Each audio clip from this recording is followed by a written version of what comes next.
listening to a violin recital by M.S. Gopalakrishnan. This is the General Overseas Service of All India Radio.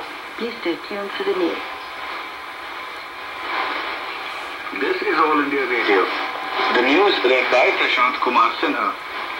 Mirza Himayat Beg, the lone convict in the Pune German bakery blast case, was sentenced to death by a Pune Sessions Court.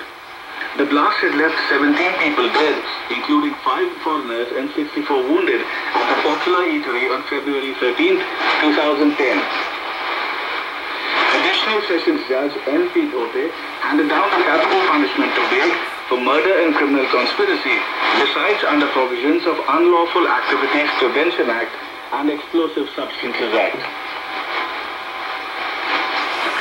The lawyers of former Pakistan President Pervez Musharraf could not file a petition in the Supreme Court against his arrest orders by the Islamabad High Court. Musharraf's lawyer, Ibrahim Sati, said the petition could not be filed as the court's hours of operation had expired. He said that it will now be filed in the Apex Court today. A Pakistani court provisionally allowed former Premier Raja Pervez Ashraf to contest the upcoming general elections after suspending an election tribunal's decision to disqualify him. A 3-judge bench of the Lahore High Court, headed by Justice Ijazi Ehsan, accepted Ashraf's appeal against the verdict of the election tribunal and returning officer. The court issued a notice to the Election Commission to respond by Monday to Ashraf's appeal and also directed it to include his name in the list of valid candidates for the May 11th polls.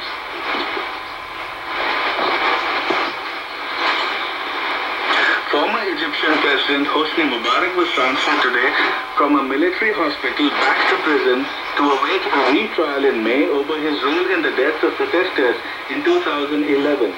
A security source said Mubarak was taken by ambulance to Tora prison under heavy security escort. Egypt's public prosecutor ordered Mubarak back to prison yesterday after his health was deemed stable. Mubarak, 84, was being treated for a heart condition, fractured ribs, fluid in the lungs, depression, and high blood pressure, according to his lawyers and official accounts.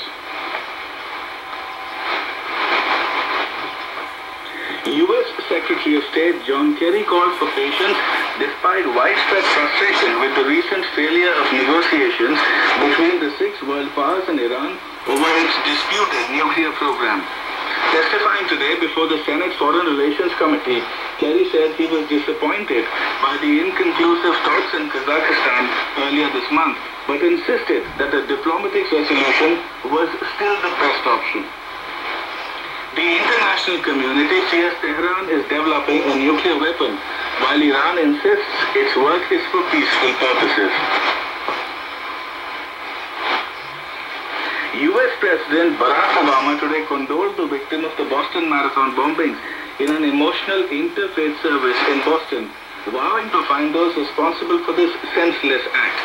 President Obama stressed that the bomb cannot beat the people and the nation will finish the race. Obama said the perpetrators of the violence will be found and brought to face justice and will be held accountable. Obama arrived in Boston to lead the interfaith service for the blasts that killed 3 persons and injured over 180 on Monday. Nearly 27,000 people were participating in the marathon, a popular running event that is held annually on the 3rd Monday of April, when 2 blasts hit the cheering crowd. In Nepal, Chairman of Communist Party of Nepal, Maoist CPN, Mohan Bhatia, has rejected the offer to join the high-level political committee, saying that his party has not given recognition to the committee itself.